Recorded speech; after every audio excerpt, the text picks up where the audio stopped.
For years, publicists in Hollywood used the same sentence whenever a studio panicked over a scandal. At least they're not divorcing like everyone else, someone would say. Look at Nicole Kidman and Keith Urban. They're proof you can survive anything. They were the safety card you point to when the plane starts shaking. If another celebrity couple imploded, they got dragged into the conversation as the control group. See? Nicole and Keith made it through rehab, through careers, through long distance. It's possible. Stop being dramatic. They were the poster children for endurance. And then one afternoon, an intern at a tabloid scrolled past a set of scanned documents and realized, with a little scream she tried to swallow, the proof was planning to disappear.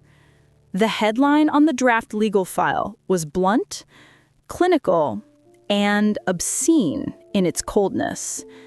Petition for dissolution of marriage. Kidman Urban. Private filing. At first, everyone assumed it was fake. Celebrities filed for divorce every other week in the imagination of frustrated gossip writers. But the more the editors looked, the harder it became to dismiss. The dates matched their travel schedules. The addresses matched known properties. The signatures looked horribly, beautifully real. But the most disturbing part wasn't the petition itself. It was the handwritten note on the first page in a tidy, looping script recognized instantly by anyone who had ever watched an award show close up. Do not file until we both say go. N. The tabloid didn't run it first. They sat with it like a live grenade. Someone called a lawyer. The lawyer called another lawyer.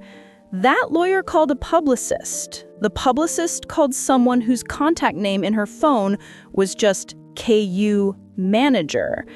Within 12 hours, both Nicole and Keith knew the bomb they had hidden in the back of a drawer had just been discovered in the newsroom. 3 days later, the world woke up to a push notification they never thought they'd see. Reports. Secret divorce file found for Nicole Kidman and Keith Urban. Couple planning split for over a year. The story that followed was breathless and light on detail, padded with sources say and friends are shocked. But the scan of that first page was real. People zoomed in on their phones, tracing the curves of signatures, the smudges of ink, the small, damning note at the top. Do not file until we both say go. The assumption was immediate and unanimous. The marriage was over. What nobody knew was that the real scandal wasn't that they had written their exit. It was why. The first person to break the silence was not Nicole, not Keith. It was the director, not of a movie, not of a play, of a campaign. A man in a suit on the phone with 3 hysterical executives and 1 exhausted publicist, saying the words nobody wanted to hear. This was supposed to be a rollout, not a leak. The first meeting about it had been 8 months earlier. They met in a sterile conference room, the kind with too many glass walls and not enough air. Nicole sat at the head of the table, long legs crossed, face bare of artifice. Keith sat beside her, elbow on the chair, thumb pressed hard against his bottom lip. Across from them, 3 people who treated reality like something soft you could shape, paint, and sell. We're not here to destroy the marriage, the strategist said, hands open, soothing. We're here to control the narrative. Nicole laughed once, low. I love how you people talk. You could describe a house fire as a thermodynamic event. Keith didn't laugh. He just stared at the folder in front of him. At the top, Project Breakpoint. They didn't choose the name. It came with the pitch. You've both hit a plateau. Not professionally, you're legends, but publicly as a couple, you're boring, untouchable, unrelatable. No one clicks on famous couple still happy. They swipe. Nicole tilted her head. So you want to make us relatable by pretending to ruin us. Not pretending, amplifying what's already there. He slid a paper across the table.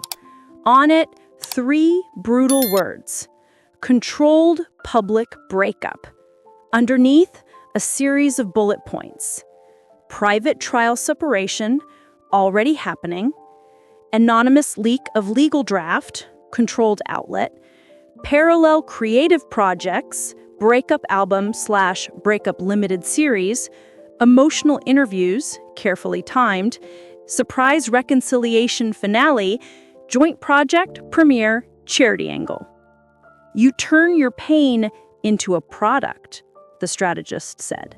You control the shock. You cash in on the curiosity. You own the story before anyone else can weaponize it. Keith rubbed his temples. So, we turn our marriage into a PR campaign? He said flatly. Nicole's eyes were unreadable. We already did, she said, from the day we first let a camera film us kissing. The room went quiet. The truth was ugly and simple. They'd been separated for 4 months already. Not legally, not even formally, just quietly. Separate bedrooms, separate routines, separate calendars with overlapping obligations. The girls still saw them together. The public still saw them together. But at night, in the echo between their rooms, there was a silence so loud it rang in their ears. The trial separation had been Nicole's idea. The campaign was not. At first, Keith was disgusted. We're not doing this, he said, shoving the folder away. We're not turning our breakdown into merch. We've been doing that since my first song about you, since your first interview about me. We sell our love. How is this different?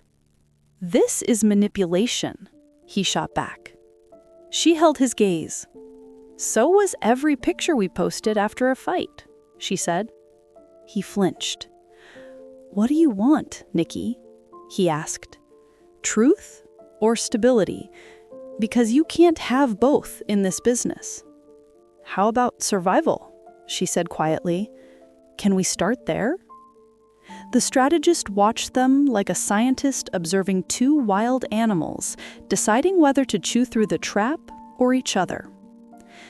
This doesn't have to be fake, he said softly. You're already in crisis. We're just giving it structure. If you get through it together, we have a redemption arc. If you don't, you'll have controlled the blast radius. Controlled how? Keith asked. By deciding which parts of the story belong to you and which you're willing to sell. In the end, what made them say yes was not greed. It was fear. Fear that if they didn't take control of the story now, someone else would write it for them later, uglier, and without mercy. So they agreed. To the folder. To the fake rollout built on real fractures. To the quiet, horrifying logic of it all. The plan was simple, or so they were told. Phase 1. Quiet distance. Appear together less. Let the internet start murmuring. Phase 2. Private legal draft created, but not filed. Accidentally discovered by a friendly outlet at a pre-agreed time. Phase 3. Keith finishes an album full of heartbreak songs. Nicole signs on to a limited series about a woman rebuilding her life after a divorce. Interviews on separate couches, separate covers, parallel narratives. Phase 4. Surprise joint appearance at a charity concert. Reveal, we healed, we worked, we chose love. Drop joint song. Roll end credits on disaster. On paper, it was genius. On paper, it assumed one thing. that they would walk through the fire without catching entirely. The first crack in the plan came early, in a place nobody saw. Not on a red carpet, on a couch. Night 3 of their structured distance, Keith was in his studio, headphones on, notebook open. He was trying to write something raw enough to be real, but vague enough to be marketable. His phone buzzed. Nicole. He answered immediately. "You okay?" he asked. "I'm watching something," she said. Her voice had that eerie calm that meant she'd gone somewhere he couldn't follow yet. "What is it?" he asked. "An old interview," she said. "Us on a sofa. You with too much hair. Me laughing at everything you said." He smiled despite himself. "I was hilarious," he said. "You were drunk," she replied. "You can see it now if you watch it sober." The smile died. "Why are you watching that?" he asked. "Because I wanted to remember what it looked like when I believed everything would be simple," she said. "Before you got better, before I got tired, before we became a franchise." He said nothing. "Do you ever miss him?" she asked. "The man you were when you thought you were unfixable?" "No," he said. Then, after a pause, "Sometimes." "Do you ever miss her?" she asked. "The woman I pretended to be when I thought love would be easy after the hard part was over?" "Yes," he said, "until I remember she was killing you." They were quiet for a moment. "You know what the real scandal is?" she said. "What?" he asked. "That we're more honest in a campaign document than we were in our own vows." He laughed once, bitter. "You were honest. I just didn't believe you." "I said for better or worse," she reminded him. "And I heard for better drama. I thought the worst part would be over once I got clean." "And?" she asked. "And I was wrong," he said. They ended the call without "I love you," not because they didn't mean it, because the words felt too small. Phase 1 went as planned. They showed up together less. They arrived at events separately, due to schedules. They did interviews solo. Fans noticed. Everything okay with Nicole and Keith? They're never together anymore. Please don't let this be another Hollywood divorce. Phase 2 was supposed to hit 3 months later. The draft petition, the accidental leak, the shockwave, the sympathetic articles. But someone moved the date. Somebody with a login they were never supposed to use. The intern didn't know that. She just saw something marked confidential in a shared folder and thought, with the adrenaline of a 22-year-old in unpaid overtime, if I send this now, I will be the one who broke the biggest story in the business. She pressed forward on a bomb scheduled to explode weeks later, which is how Nicole and Keith woke up in different cities to the sound of their phones screaming. The strategist called. "This is early," he said. "No shit," Keith replied. "We didn't do this," the strategist insisted. "Then who did?" Nicole demanded on the other line. There was no answer. The campaign was no longer controlled. It was chaos. Phase 2 collapsed into phase nothing. There was no time to finish the album, sign contracts, or rehearse narratives. There was only the sudden, violent exposure of a truth that had been designed to be revealed gradually, with lighting, framing, and commercial breaks. They had 2 options: deny or admit. They chose something stranger. They pivoted. Keith released a statement first, not from a publicist, from himself. It was posted to his social media as plain text on a white background. "It's true we've been working through a difficult season in our marriage. It's also true that some of what you're seeing was never meant to be a public spectacle. We tried to put structure around our pain. Now it's out of its box. We don't know yet what happens next, but we know this. Nothing you read has been decided without us in the room. We started writing an ending before we were sure we wanted one, she wrote. That's on us. For now, there is no we are divorcing and no we are perfectly fine. There is a marriage in process. That's all I'm willing to give you. It should have cooled the frenzy. It didn't. Instead, it fed the appetite. Everyone wanted the details. What had driven them to the edge? Was there someone else? Was this all a stunt? The real scandal, though, the one nobody expected, came a week later. It arrived in the form of a clip, 17 seconds long, shaky camera, soft focus, a familiar profile in harsh kitchen light. The caption, Nicole Kidman caught saying she never loved the country star in leaked video. It played on a loop. Nicole, back turned to the lens, wine glass in hand, saying, I never loved the country star. I loved the broken boy underneath. I don't know this man anymore. The cut was brutal. Just those two sentences. Nothing before, nothing after. The implication was clear.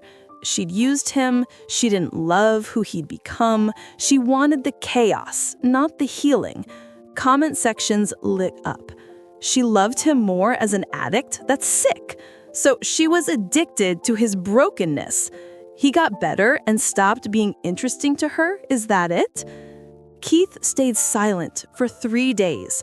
Then he showed up, alone, at a small radio station in Nashville. They weren't expecting him. The DJ's eyes nearly fell out of his head as Keith walked into the booth with a USB drive and a look that said, Don't ask questions. We live? Keith asked. In 3 minutes, the DJ stammered.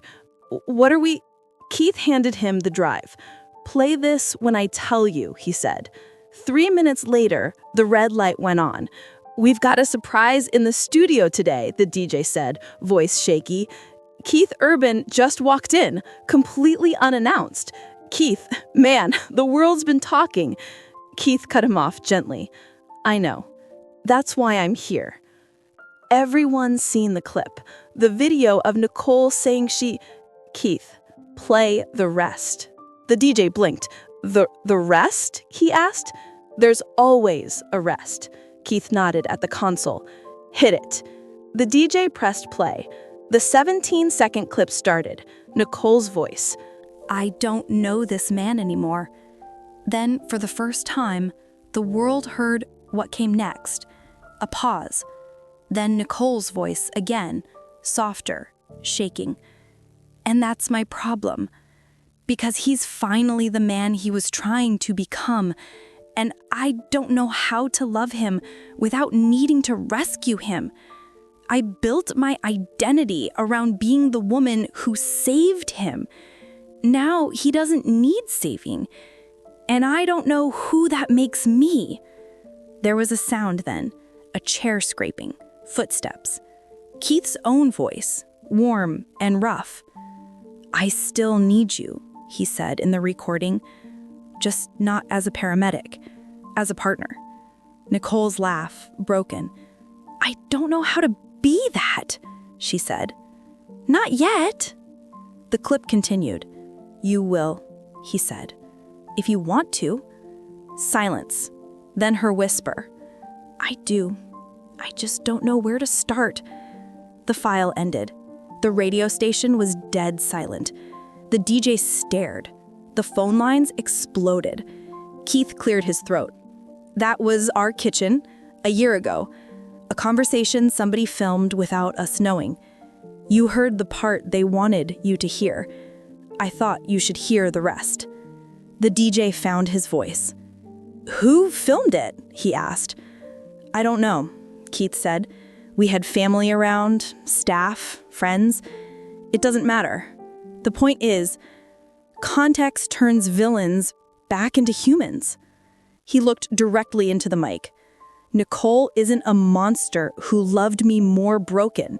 He said, She's a woman who built her sense of purpose around being needed. When I started needing her differently, we both panicked. The DJ swallowed. "Are you defending her?" he asked. "Yes," Keith said simply. "But she said she didn't love the country star," the DJ pressed. "She doesn't, and neither do I." He smiled faintly. "She loves the idiot underneath who still forgets to put his phone on the charger and leaves coffee cups everywhere and says the wrong thing at the worst time, but who keeps trying. The rest is the job." The interview went viral. Some people accused him of damage control. Some accused him of humiliating her by playing the full clip. Some finally shut up long enough to realize nothing about this was simple. Behind the scenes, meanwhile, the carefully designed breakup campaign was burning like a set left too close to real fire. The strategist called them in. He said, "We can still salvage this." We pivot. We make this about vulnerability, about redefining love, about post-fairy tale relationships. We get you both on a stage at a charity event, side by side, talking about mental health in marriages. Nicole stared at him like he was insane. "You think this is salvageable as content?" she asked. "It's messier than we planned," he said. "But yes, people love mess. They love when beautiful people admit they're flawed. We just have to make sure the ending is hopeful, not tragic." Keith rubbed his eyes. "What if the ending is neither?" he asked. The strategist frowned. "What do you mean?" he said. "I mean, what if we don't know yet?" Keith said. "What if we're in the middle? What if this isn't the third act? What if it's just the second?" The room didn't like that answer. Campaigns need arcs. Stories need resolutions. Brands need taglines. "Then you're gonna lose control," the strategist warned. "The story will run without you." Nicole exhaled. "Maybe it should," she said. Keith looked at her. "That's not what we agreed to," he said. "That's because what we agreed to was based on a lie," she replied. "Which one?" he asked. She met his eyes. "The one where we knew what we were doing," she said. In the end, they pulled the plug. On the staged rollout, on the parallel projects, on the fake finale, they fired the strategist. They kept the broken pieces. For a month, they vanished. No events, no posts, no spotted photos. Just two people in a house that suddenly felt too big, trying to decide whether to sell it, split it, or refill it with something new. One night, sitting on the floor of their bedroom, surrounded by old photos they'd pulled from boxes, Nicole picked up a picture. It was from early days. Her hair was wild. His eyes were glassy. They both looked too young and too old at the same time. "We were idiots," she said. "We were in love," he replied. She smiled sadly. "We're still idiots," she said. "Are we still in love?" He didn't answer right away. "We're different," he said finally. "More scar tissue, less illusion, more choice." "That's not an answer," she said. He looked at her. "I wake up every morning, and the first thing I do is check if I'm relieved you're still here or disappointed we haven't ripped off the bandage yet." She winced. "And?" she asked. "Relieved wins," he said. "Most days." "Most," she repeated. "Some days I'm terrified," he said, "that I'm staying because it's easier than leaving, that you're staying because you don't want to be the woman who failed twice in public." She looked down. "Is that why I'm staying?" she asked herself quietly. "Is it?" he asked. She thought about the draft petition in the drawer, the unsigned lines, the small note. Do not file until we both say go. She thought about the campaign folder, the phases, the plan to turn their destruction into a product. She thought about the clip. I never loved the country star. She thought about the nights on the couch, the mornings at the table, the radio station, the way his hands shook when he read his own worst fears out loud. Finally, she answered. No, she said, I'm staying because the idea of you not being in my life is still worse than the idea of us having to rebuild this from the ground up. He let out a breath he didn't realize he'd been holding. Then I'm staying too, he said, but not as a brand. She laughed weakly. We killed the brand, she said. Congratulations, we're bad investments now. He crawled across the carpet and sat in front of her. I'll be bad with you and me. Terrible PR, great potential. She rolled her eyes, but her mouth curved. Do you want to be married to me, she asked. Not married to the story, to me. Yes, he said. Do you want to be married to me, not to the myth of the broken boy who needed you to save him? She considered. Yes, she said, but I need... She hesitated. What? He prompted. She took a breath. I need us to stop trying to narrate this while we're living it, she said. No more secret campaigns, no more folders, no more pre-written endings. We either make it or we don't, and if we don't, we'll say it plainly.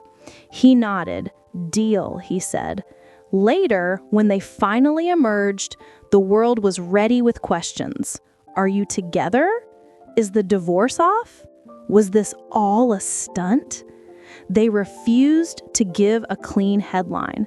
Keith did one more interview. The host tried to pin him down. So what are you and Nicole now? He asked. Keith thought about studio rooms, kitchen tables, intercepted emails, weaponized clips, shredded plans. He thought about her hand in his the night before, under the covers, both of them wide awake, pretending to be asleep. Married, he said, working on it. That's it? The host pressed. No big arc? No definitive ending? No, we made it through, or we've decided to part ways. That's the scandal, Keith replied. There's no clean ending yet. He looked into the camera. We tried to write one, he said. We tried to market one. We tried to package our pain and sell it back to you with a happy bow. And then we realized we'd rather have a real uncertainty than a fake conclusion. Do you regret it? The host asked. The campaign, he asked. Yes. The separation, the host clarified. He shook his head. It showed us where the rot was, he said. Not in us, in the story we were living for everyone else. And if the marriage still ends, the host asked, then it ends for real reasons, he said. Not because a strategist needed a third act. A week later, Nicole accepted an award at a subdued industry event. She wore no ring that anyone could see. When she stepped up to the microphone, the room held its breath. She didn't talk about him. She talked about failure. I've spent my life in narratives, scripts, arcs, clean resolutions. I think the bravest thing you can do is say, I don't know how this ends. I just know I'm still in it. She paused. In my career, she added, with the faintest of smiles, and in my life. Back home that night, he found him on the couch, watching her speech on repeat in the dark. You didn't say my name. I didn't need to. They already know too much. He patted the space beside him. Come sit in the part nobody knows, he said. She did. They sat there, shoulders touching, a TV washing them in reflected light. On screen, their faces lived in split-screen tabloid edits, frozen in moments of stress, anger, vulnerability. In real life, they were quiet, not as an advertisement, as a choice. The petition stayed in the drawer, unsigned. The note at the top remained, "Do not file until we both say go." Every morning for a long time, they woke up and silently asked themselves, "Is today the day we say go?" Each night, so far, they had gone to bed in the same house with the same answer. Not yet. Not today. We're still here. Not as a miracle, not as a brand, not as a campaign. As the most scandalous thing Hollywood can't stand. Two people refusing to give the world a clear ending. Because, for once in their lives, they want to find out what happens next, without already having written it.